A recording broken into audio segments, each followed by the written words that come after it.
Sounds of कॉन्सोनंट्स part 2. मित्रांनो, या आधीच्या 2 व्हिडिओजमध्ये तुम्ही अशा कॉन्सोनंट्सचे आवाज शिकला ज्यांचा आवाज त्यांच्या नावातच लपलाय आणि म्हणून त्यांचा आवाज लक्षात ठेवणे बिलकुल कठीण नाहीये. मित्रांनो, या व्हिडिओमध्ये आपण अशा कॉन्सोनंट्सचा आवाज शिकणार आहोत ज्यांचा आवाज त्यांच्या उच्चारात म्हणजे त्यांच्या नावात लपला नाही आहे आणि म्हणून आपल्याला या कॉन्सोनंट्सचा आवाज व्यवस्थित लक्षात ठेवायचा आहे. पहिला कॉन्सोनंट आहे सी. मित्रांनो, सी चा आवाज स न होता आवाज होतो क.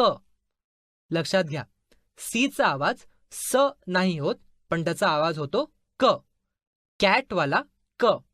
कॅट म्हणजे मांजर. किंवा मग कॅप वाला क. कॅप म्हणजे टोपी. सी चा आवाज क, स नाही क. त्यानंतरचं कॉन्सोनंट आहे जी. मित्रांनो, जी चा आवाज ग असा होतो. ज नाही ग. गिफ्ट वाला ग. गिफ्ट म्हणजे भेटवस्तू. किंवा मग गन वाला ग. गन म्हणजे बंदूक. लक्षात घ्या, जी चा आवाज ग असा होतो, ज नाही ग असा होतो. पुढचा कॉन्सोनंट बघूया. पुढचा कॉन्सोनंट आहे एच.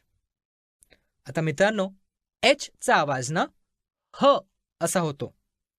लक्षात घ्या, एच चा आवाज ह असा होतो. हेन वाला ह. हेन म्हणजे कोंबडी. किंवा मग हॅट वाला ह. हॅट म्हणजे टोपी. लक्षात घ्या, एच चा आवाज ह. हेन वाला ह किंवा मग हॅट वाला ह. पुढचं कॉन्सोनंट आहे क्यू आणि क्यू चा आवाज क्व असा होतो. लक्षात घ्या, क्यू चा आवाज क्व असा होतो. क्वीन वाला क्व किंवा क्वॅक वाला क्व. क्वीन म्हणजे राणी आणि क्वॅक हा बदकाचा आवाज असतो.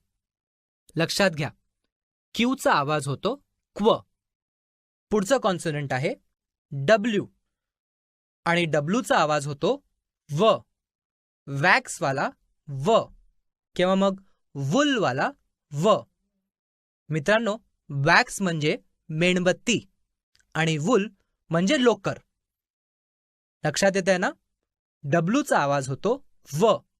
वॅक्स वाला व किंवा वुल वाला व. पुढचा कॉन्सोनंट आहे वाय. वाय चा आवाज होतो य